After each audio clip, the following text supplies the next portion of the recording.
Wonderful. Once again, my biggest and warmest welcome to everybody here. Good evening. For those of you who don't know me, my name is Yuko Honda, and I'm the Executive Director of the Japan Society of Boston. We are very aware that you have a lot of choices now, and this is a Thursday evening for those of us who reside in the Eastern Daylight Saving Time mode. So we are very thankful that you have decided to join an online program with us. We don't take that for granted. And I guarantee tonight is going to be another wonderful night. As most of you may know, this is the third of our BUDŌ series. We've done 3 of the 4-part BUDŌ series. We started in March with Professor Raylan Reed from Japan. Give us a little overview of what BUDŌ is. 3 months ago, we did a program with the Aikido group in local Boston who shared with us what Aikido is and what Aikido means to people who practice Aikido. And tonight, it is our special night where we get to learn about Kyudo and what Kyudo means to Kyudo practitioners. But I know that you didn't come here to listen me talk, so I'm going to quickly turn my baton over to my wonderful program manager who's been very diligent in putting this program together. But before I do so, just a few house rules, so to speak. Chat is open. We love to hear where everybody is joining us from. So please let us know where you are and send us questions through chat. We do have a Q&A session at the end. But while the presenters are presenting, we would greatly appreciate if you keep yourself muted and send all of the questions through chat. So with that said, Emily, take the stage away. Hello, thank you everyone for joining us for this 3rd installment in our BUDŌ series. And thank you especially to Byakko Kyudojo for giving us an introduction to Kyudo, the centuries-old practice of Japanese archery. Byakko, or White Tiger Kyudojo, was founded in 1986. And this school practices archery as meditation and not as a sport. So the instructors support practicing in a way that polishes kokoro, or heart-mind, over years and years of practice. And so I think we'll hear more about that soon, but today we have 5 representatives, or Kyudo practitioners from Byakko Kyudojo. We have Donald Seckler, Joyce Wu, Alejandro Mirles, Felita Go, and Bill Schindel. And we are also so fortunate today to have so many real videos of Byakko Kyudojo members, including Felita and Alejandro, doing their actual Kyudo practice at their dojo. So thank you so much for taking time out of your regular practice to make those videos to share with us. And I hope that this program will be a meditative process for all of us, where we can clear our minds and really concentrate on the flow of your movement and think about what Kyudo means to you all, not only as a physical practice, but as a spiritual one as well. So without further ado, I will turn it over to Dr. Seckler. Tell us a little bit about your Kyudo practice. Thank you so much, Emily-san and Yuko-san, and all the members of Japan Society of Boston for welcoming us to share something about the practice of Kyudo this evening. We are instructors in a group that has weekly practice between 10 and 20 people per week. We are from the Heki Bishu Chikurin School of Kyudo, one of many schools. We were founded by Shibata Kanjuro #20 Sensei, who is since deceased, who was the 20th in his lineage. A master archer and bow maker. The Shibata family has been bow makers to the imperial family since the mid-19th century. The Heki school precedes that by many hundreds of years. formalized and brought to its present situation in about the 17th century, along with many other things such as tea ceremony, ikebana, and other arts, both martial arts and otherwise, that were formalized and brought to a high level of practice. Our school, as Emily-san said, is focused on Kyudo as meditation, not as sport. It is often practiced in high schools and colleges, even at workplaces in Japan as a club sport, with counting of bullseyes and the issuing of belts and certificates. Our school does not do that. We are a meditation in the sense that Zazen is sitting Zen. Kyudo is considered standing Zen, Ritsu Zen. So it's a distinction between different types of meditation, but one in movement and one with a focus on the breath and the mind. Everyone who begins the practice of Kyudo in our dojo begins by studying the 7 coordinations, Shichido. I'm going to stop talking now and introduce the video of Philita Go demonstrating Shichido.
Thank you so much for that video.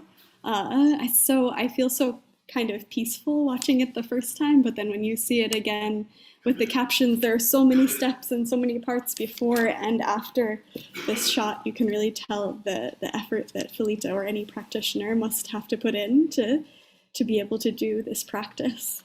But Dr. Seckler, please tell us a little bit about what we just saw. I'll say a bit, and then we open the floor to the other instructors who are present. I'm moved each time I see the video, and it's important that it take place in silence because the energy seems to vibrate. It's hard to hear on the video, for which, by the way, I thank Thomas Flint, who did the video work, and Ian from the staff, who was so helpful in editing, working with Alex Shoup on the subtitling. You can't hear it, but there's a twang made by the bowstring when the arrow is released. And masters say that the quality of the sound can tell the quality of your inner life. There's an expression in Kyudo, one arrow, one lifetime. An aspect of Kyudo that kind of gets at the meditative quality of the practice is the fact that each movement is highly coordinated and usually takes about 2 class sessions or something like 4 to 6 hours to learn, from how to walk into the room to how to retrieve the arrow at the end of the shooting. All of those movements are choreographed in, I use the term choreographed, maybe it's a little bit funny, but I'm thinking of many other meditative traditions that use movement as a means of meditation and focus and work with the mind. Indonesian court dance, Balinese dance, yoga. You can think of Kyudo as a kind of yoga instead of being done through hand movements and body movements of the asanas. It is a series of movements that result in the release of an arrow. But everything that you saw Felita doing was highly choreographed, and the doing of that practice is itself the means of centering and stilling the mind. So it's a mind practice as well as a body practice. Let me stop there and open the floor to the other instructors who joined us this evening. Joyce?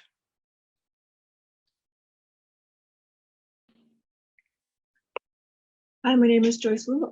I've been a longtime practitioner with Byakko Kyudojo. I actually first learned in Japan, a different form, and when I moved back to Boston, I learned this new form. As Don mentioned earlier, there are many schools, and this particular school really emphasizes the meditation aspect of Kyudo, and it's more of a sport in Japan. But I think if you get to any high level on any kind of activity, there is a meditation aspect to it to achieve a high level. And I really appreciate that this meditation aspect is introduced much earlier to like a beginner. And Don mentions also that it takes a few hours to learn the movements in general, but it really takes a lifetime to master. So there are so many aspects to dive really deep into, and we talk about that during our practice. We actually have a break during our practice. We have a tea break where we can discuss different aspects of Kyudo and meditation, and it's really been such interesting topics that come up and how that relates to Kyudo.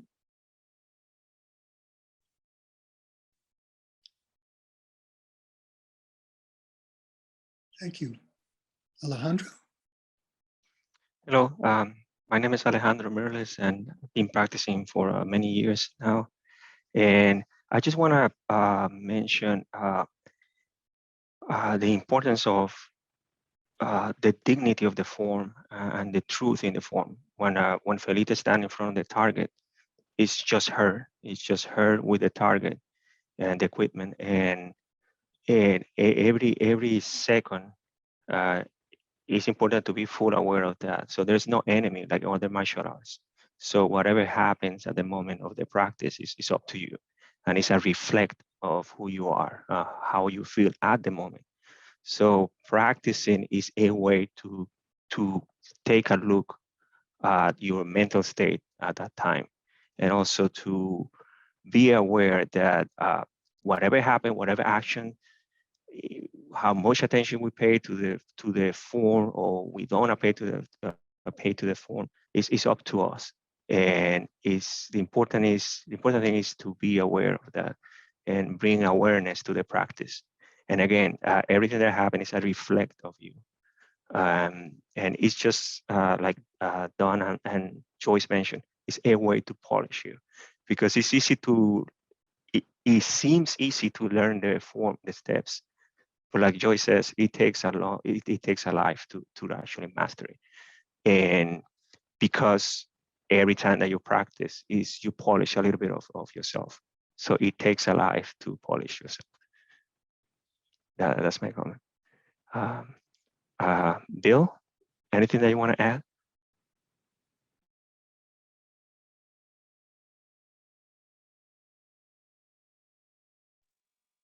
Sorry, I had to unmute there.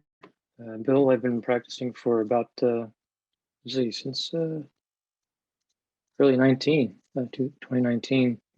So everybody else has pretty much covered it. From a different perspective, polishing oneself and mind is it also is a means to center oneself, not to concern yourself with what has happened or transpired prior to practice, what will transpire or occur after practice, but be there in the moment and work on that. There's many other ways and means, but I guess I could just try to add that. Anybody else?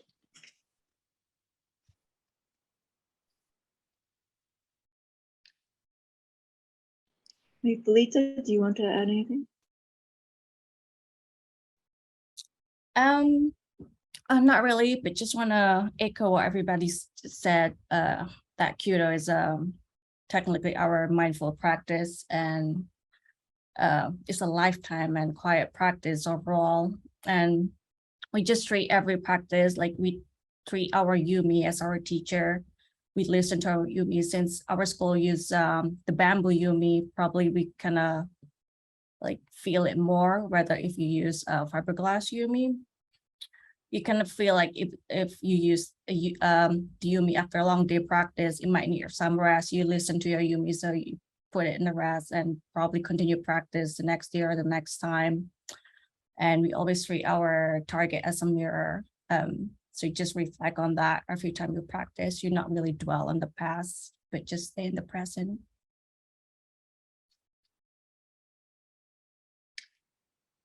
Thank you. We're taught that if in the middle of a shot, you should drop the arrow, make a mistake. It's important to have the presence of mind not to say, oh, that's terrible, or I did such a bad job, or I'm going to look so funny, but to actually continue on and complete the form with dignity without the arrow. As Alex was saying, you always practice working on polishing the natural dignity that lies within, using the form as a means to an end. And there is no finish line. You never get all done. Just in the sense that you don't dance to get to the end of a dance, you don't practice Kyudo to get a final rank. It's a life's inner work.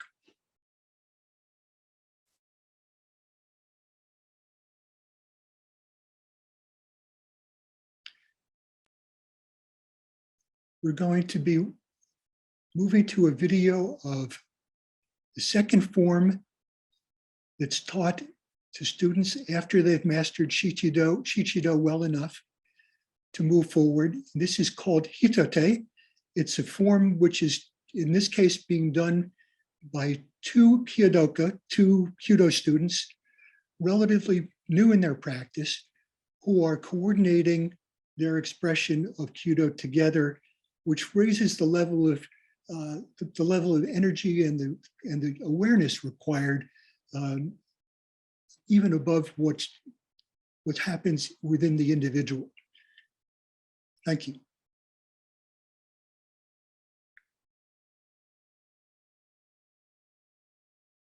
All right, so this is a yugake. This is the traditional Kyudo glove. It's made out of deer skin, and except for the thumb, we also have a wood inside. It has a 3-finger, and something interesting about this glove that we don't have in the Western archery is if you look at the base of the thumb, you see the groove in here. So that is where the string of the bow will engage the ya, which is the arrow, and this group here will hold there. And when we pull the arrow toward using this group here. And the release is just based on the mechanic of your body that you move your kake away from the equipment, and that disengage the suru, the string, from the group here. So when you wear the yugake, typically you use a liner because you don't want the sweat of your body to get in contact with the skin of the glove. So traditionally we have a liner that we put it first, and then we put the yugake.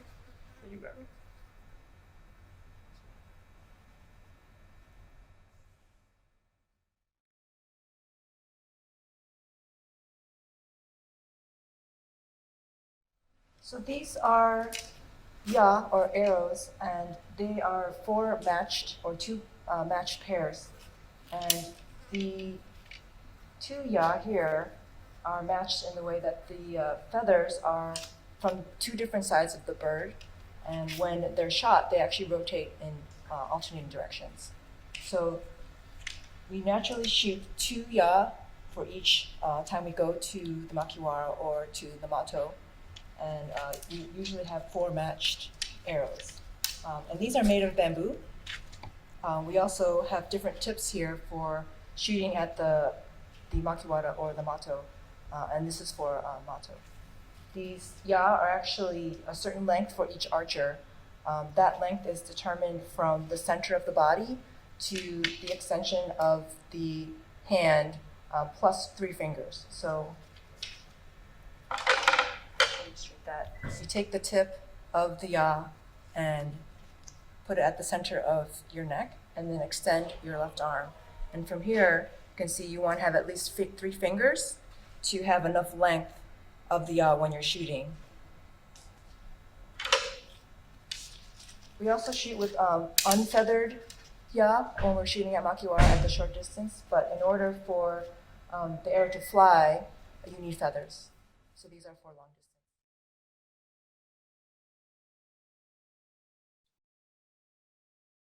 So we have here 3 examples of the Japanese bow, or yumi. Our teacher says that the yumi is your teacher. The yumi will teach you eventually what you need to know and take from the practice. Always treated with very great respect. It's a beautiful object, over 6 feet tall. There are differences in the draw weight, the amount of physical effort it takes to actually draw the yumi. The yumi that we use in our school tend to be made of bamboo, back and front, and a sandwich of woods between the face and the back. I'll show you another example of a very fancy older style yumi. It's an honor to be able to handle this yumi. This third object is a yumi that has not been strung and is placed in its wrapper to rest and recover between practice sessions. I have an example of a yumi that shows a cross section. This is from a bow that broke many years ago and was cut down to use as a gauge for measuring the distance between the grip and the suru, or bowstring. You can see from this cross section the face and backing of bamboo, and then 3 strips of wood in the sandwich.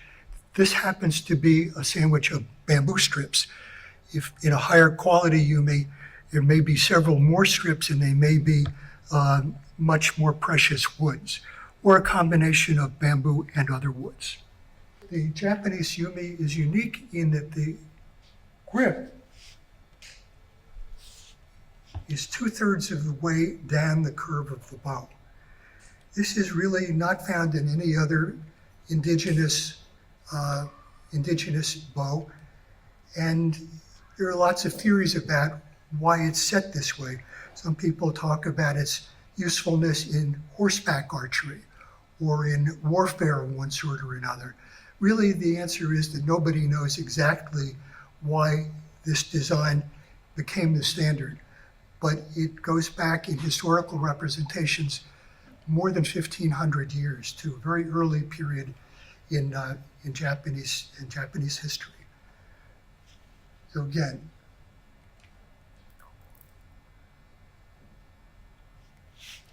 the Japanese yumi. Thank you. Thank you so much for the second video. I think this one, we first showed some information about the equipment, but no, that's fine. This is such a wealth of information, and it's such an interesting fact to me about the yumi that the grip is 2/3 of the way down, and it reminds me that yabusame, I think, archery on horseback is also practiced in Japan. So maybe that would be one of my questions for the Q&A. Everyone else, feel free to type in the chat your questions for Q&A later. But first, I think Dr. Seckler, you wanted to talk to us a little and show us a more advanced Kyudo technique. I think it's a good time to get to the advanced form that I was speaking of previously. So better now we have a little more sense of what the equipment is all about, and we can see it in use in form we call Hitote.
Thank you very much. I'm sure the videos don't do any justice to really being present in that moment in the Kyudojo um, dojo.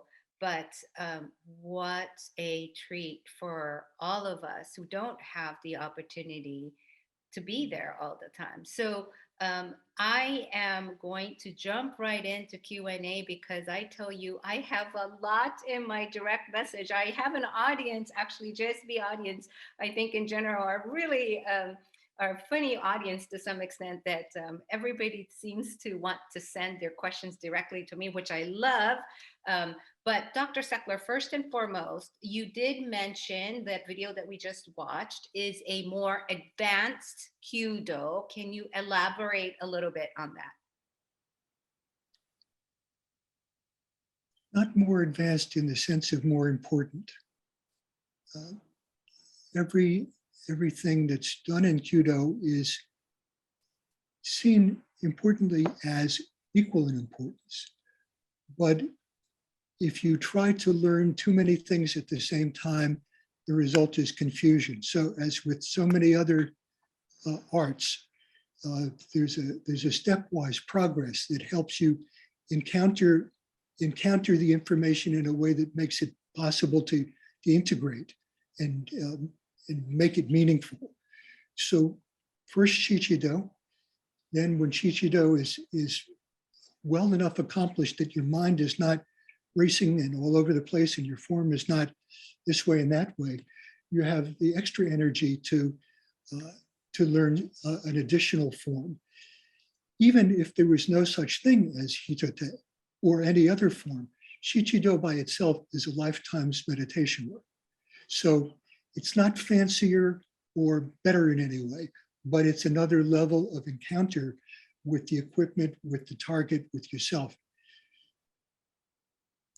One of the interesting tiny little things, I'm so moved by everything that I see in it, but you may have noticed that when the arrows were retrieved, the students touched the place where the arrow came out of. That's done as a mark of respect for the target for having received the arrow, noting the fact that you've caused a wound in the target itself. So it's a tiny movement, but it's a movement of many, of respect and presence. Wonderful. I got a question. Thank you sharing it with everybody. The question says, do the positions have a meaning, or the meaning is given by the practitioners? Does each position have a meaning?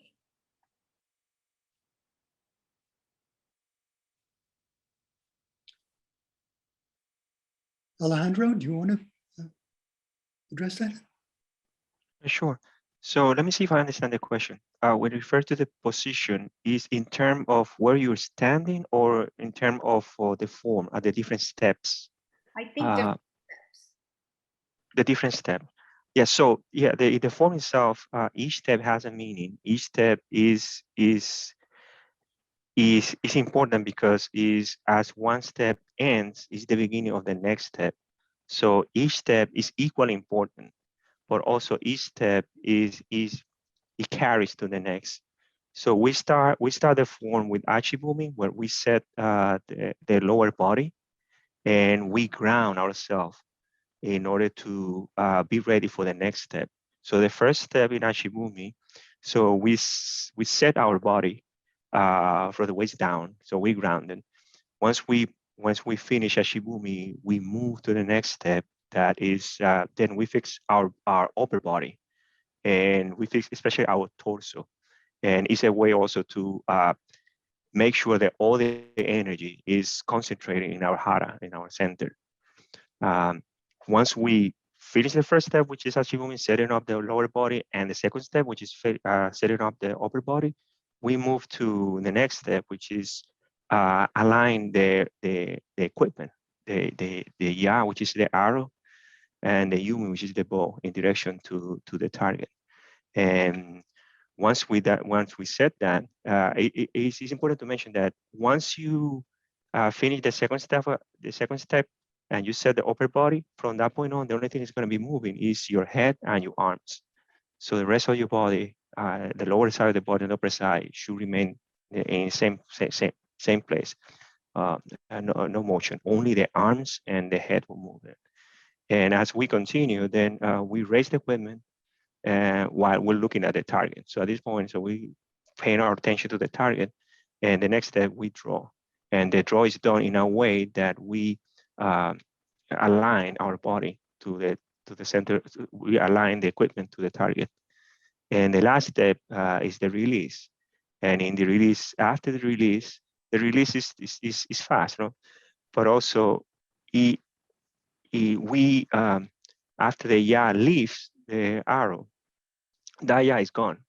So we try not to put too much attention to happen to that arrow, because that arrow is gone. So we need to go back to the present. And in the present is the form. The present is what you're doing with your body. And it's interesting that we shoot 2 arrows. And in a sense, that also teaches us that when we finish the first arrow, that is gone. So we need to concentrate on our form in order to pay full attention to the second arrow. And it's no way we shouldn't be concentrating on what happened, especially when we shoot long distance. If we miss, we miss. So the point is to go back to the present. And it teaches us the present is Kyudo. Kyudo is the present, and the form itself is how we channelize the present because that's what we're doing. And then we repeat the step to the second arrow. But always, and then we just pay full attention to the second arrow. And you saw the previous video, all the concentration from both practitioners, Alex and Tianji. And after they finish the second arrow and they retrieve, they bring that concentration with them as they walk away from the target. So to answer the question, each step has a meaning in the form. And when one step ends, the next begins, but it carries from the previous step. Wonderful. Kyudo is present, I heard. And that actually leads to my next question. Bill-san, you mentioned that Kyudo is also about centering yourself, but you also mentioned that there are many other ways you can center yourself. Why did you choose Kyudo? Well, personally, for a number of different reasons, some of which come down to having practiced other arts, as well as Western archery. I sought to combine both because it seems to bring it down to a singular level together. Instead of different things all at once, you're concentrating on one thing. So I was making the most of what I was doing separately with different things, making it into one thing. Very interesting. Joyce-san, you mentioned that you have also practiced, did you say you practiced Kyudo in Japan too, or you saw Kyudo in Japan? The question is, we keep hearing about how Kyudo, there are different ways to practice Kyudo, and some of it is competitive. Can you share with us a little bit about what that is? So there's many schools in Japan, and you can learn in many different dojos, or a lot of Japanese people learn in school. And so there's a type of Kyudo called renmei, and that is the kind of national form that you can get rankings in. So most of the schools practice that form. And so that's generally what people see is that form. Ours is maybe more rare, and there are other more rare schools as well. So that's the question. Yeah, there's many different forms. Renmei is the one most people are aware of.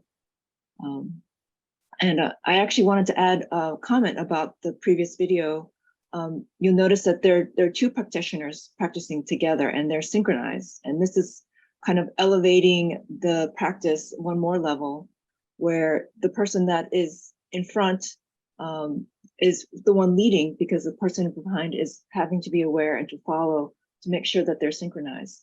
But there's also the timing. So the person in front also has to be aware not to go too quickly, to make sure that the person behind them is able to keep in time with them. So it's about being aware of your surroundings, being aware of the other practitioners. And that goes with the entire practice when we are practicing together. So being aware of where everyone is, if they're going to the target to retrieve an arrow or ya, that you make sure that no one's shooting. So there's definitely an awareness that you develop of your surroundings, which is part of the meditation. So it's not just concentrating, very focused on your body movements, but also that you're aware of the other people and what's happening around you. Beautiful. Felita-san, I think this one is for you. You mentioned that you listen to your yumi, but there's a question that says, do you also feel the vibration?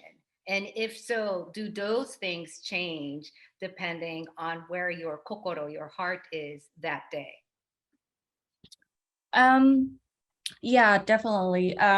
So when I said listen to your yumi, Sensei recently said that yumi is technically the tool that when you do Kyudo, but the energy is still coming from you.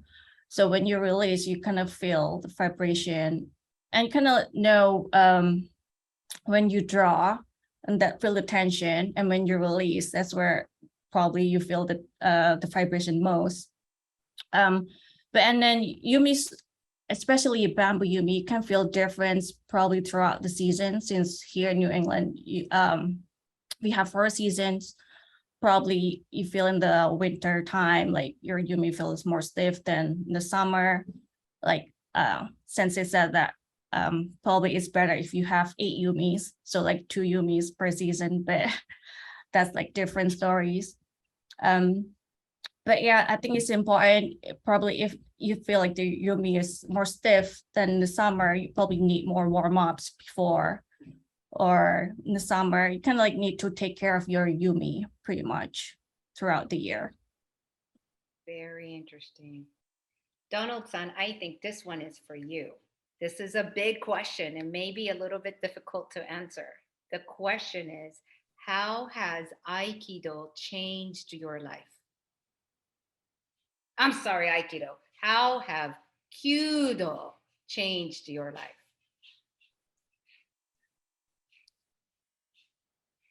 Many of the students in our dojo have actually done Aikido and brought that awareness into their Kyudo. So Aikido has changed my life too. How has Kyudo changed my life? It's helped me with with focus. It's helped me with placing my life I'm 79 years old. It's helped me, Alejandro was talking about each shot standing on its own feet. There is no yesterday, there is no tomorrow. The only place we can be is present at the moment. Kyudo has helped me to find my feet in the present, in face of all the things that go on in life: child rearing, marriage, homeowning, work, finance, stock market, health, this and that. How do you stay present in the moment of your own experience? And Kyudo has been a pathway for me to some greater degree of presence. It's the only place you can be, and anything that helps you get there is important. Anything that does it well is to be treasured. Wonderful. I've been getting a lot of logistical questions as well. Can you start as a real beginner? Where do you practice and when?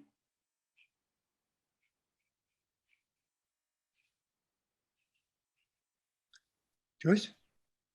Yeah, so we have practice every Sunday in the afternoon, and our dojo, our current dojo location is in Somerville near Union Square. It's actually right next to the Union Square new T stop off the Green Line. And we welcome anyone who wants to visit and observe. And if you're so inclined, you can join us for our first shot training. So that's takes place over 1 or 2 practices on Sunday, and you'll work with an instructor will teach you the 7 coordination Shichido. And our practice is every Sunday, and the dues are you get 2 months of practice with the first shot training. Fantastic. Dr. Seckler, I understand you have a very special video for us to share as we are getting close to the end of our program. I want to just add one thing to what Joyce was saying. Everything that we've seen so far has been indoors, and yet we're talking about archery, and mention has been made of outdoor shooting. During summer months with good weather, we often practice outdoors in the morning on Sunday, and then at the dojo indoors in the afternoon. So that will be coming to an end fairly soon, but it's just I know people will be thinking about how this works. We would like to finish with a brief video of Alejandro doing yet another form, which is known as sukubai.